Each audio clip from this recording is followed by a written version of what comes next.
Right, it's number 3, and that's 100 psi. So it looks like this one is slightly down, but I'll redo it, and I'll check the next one, and that should be it. Right, that's the last one, 100 psi. So this one here is slightly lower. I'm going to redo it. Maybe I didn't test it properly. No harm in trying.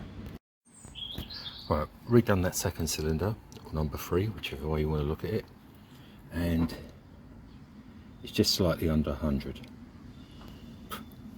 All the others were 100. It's just slightly below 100. Is that significant? Who knows? But I come out here this morning. Now I haven't started it up since the last video. What was that, 2 weeks ago, 3 weeks ago? Put the key in, primed the fuel, pulled the choke, bang. Straight away it started up. But I stopped it just to reverse it out, or I reversed it out to do the compression test. Now this is done while the engine's cold. So what I'm going to do now is put everything away, start it up and go for a drive and see what happens. Bye. Right, the other thing that's been suggested is that I've got this coil. These two leads the wrong way around. And this should be the positive. I've got it on the negative. So I'm going to swap them two around and see what happens.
broke it down. I've taken the flue carburetor bowl off. We got fuel, so it's not a fuel issue. Right, I've just swapped out the condenser. This is the one that was in there. This is a new old stock, probably knackered, no idea. Right, as you see, we're broke down. I'm on the third condenser now, capacitor, whatever you want to call it. Now there's fuel in the fuel bowl. So can we eliminate the fuel? Possibly. Now the trouble, this is where I broke down. Probably can't pick up on the camera. That's a rather steep hill. And when I get to the top of it, I've got to turn right and go up another hill to get back down to my garage. Now there's no way I can push it up there. If I could, I wouldn't, because when you get to the top there, you've got to do a left, then a sharp right, then wait, do another right, and up an hill. I've undid the fuel cap like someone suggested. Sorry, excuse me, I've got a bit of a sore throat. That didn't help. I've got fuel. It's got to be an ignition fault. Now stupidly, what I was going to do was run a wire straight to from the coil to the battery. I made up the lead and I've left it behind. So I'm just going to let it cool down and see what happens. Right, as you can see, I've made it back. I've put another condenser on it, so that's the third one. I don't know.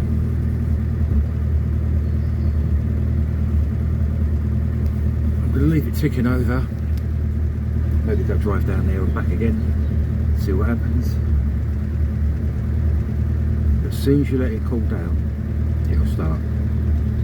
Now then, I did a mile and a half.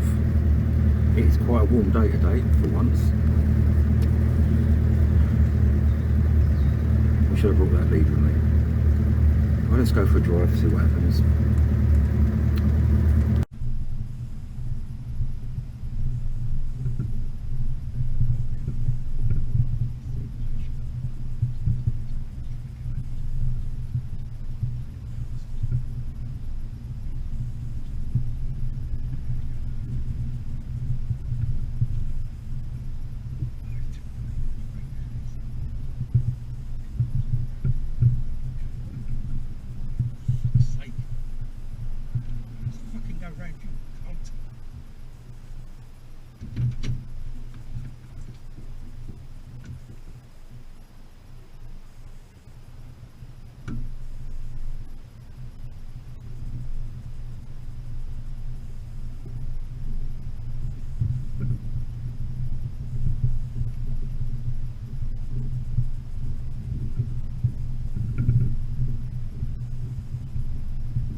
Right, another comment I got, it could be a vacuum leak.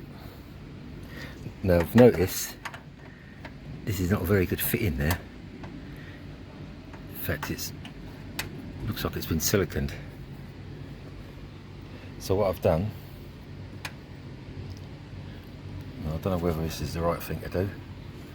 I've disconnected the pipe. You can see that it's wobbling around. I found a bolt, put some insulating tape, put it in there, tightened it up. So we should have no more, well, if it is a vacuum leak. Only trouble is, where does that vacuum go if it didn't go into there? But that could well be the problem, couldn't it? I mean, it's wobbling around in there.